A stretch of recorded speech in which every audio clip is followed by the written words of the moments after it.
Hi, my name is Haley Caswell, and this is my presentation assignment for Kinesiology 3347.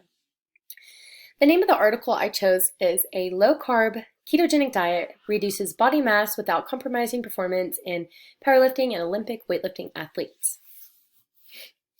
Now, this article was published in December of 2018. It was published through the Journal of Strength and Conditioning Research, which is the official research journal of the National Strength and Conditioning Association. The researchers attended Australian Catholic University School of Exercise Science in New South Wales, Australia. So the purpose of this study was to determine whether a low-carbohydrate ketogenic diet, or LCKD for short, could be used as a weight reduction strategy for athletes that are competing in the weight class sports of powerlifting and Olympic weightlifting. A secondary purpose of this study was to examine metabolic changes in fuel utilization and energy expenditure during low-carbohydrate ketogenic diet. The researchers also hypothesized that consuming an ad libitum or as needed low-carb keto diet would result in practically meaningful reductions in body mass with lifting performances comparable with usual diet, or UD for short. So subjects consumed an as needed usual diet that is greater than 250 grams daily intake of carbs and an as needed low carbohydrate ketogenic diet that was between 50 grams and 10 grams daily intake of carbohydrates, which was for 3 months in a crossover design with a 2-week washout. Lifting performance, body composition, resting metabolic rate, blood glucose, and blood electrolytes were measured at 3 months and 6 months at the university labs. The subjects used online tools such as MyFitnessPal to log self-reported dietary intake, self-monitored blood glucose and ketones, and as well as weekly training measures. The self-reported measures were logged 3 times per week on 2 weekdays and a 1 weekend day of the weeks 1, 4, 7, 10, and 12. So the participants consisted of 14 intermediate to elite level powerlifters and Olympic weightlifters who competed at local to national level that were recruited to participate. The criteria for the participants included age between 18 and 55 and a minimum 6-month lifting experience. The subjects had an average lifting experience of 6.2 plus or minus 5.8 years and were free, of course, of musculoskeletal injuries at the time of recruitment.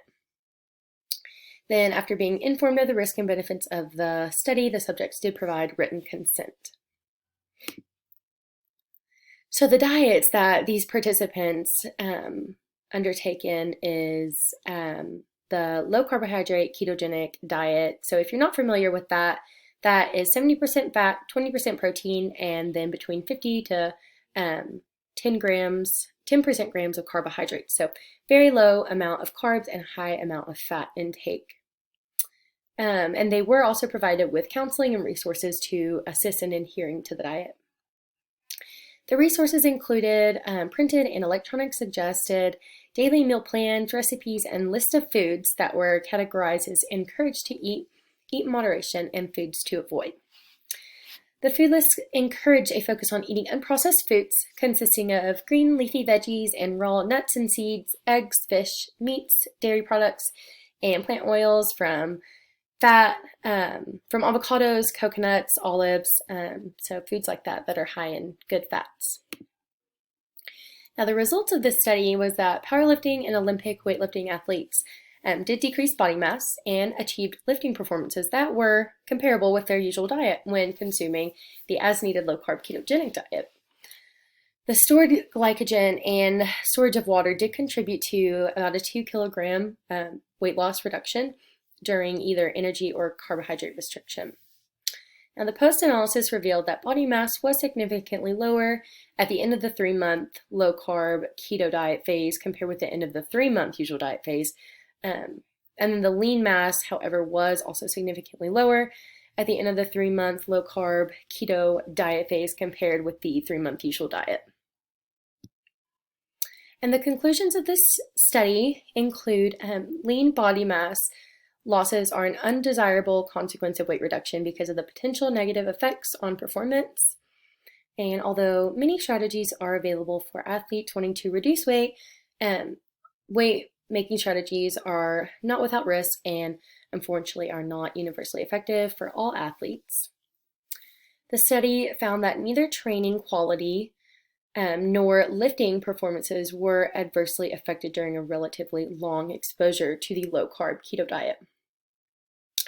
And lastly, the low-carbohydrate diet results in a metabolic shift in fuel available and utilization that include increases in fat oxidation and the production of ketones to be used as an alternate fuel source when glucose is low. These adaptations, however, do not seem to be detrimental for lifting performances.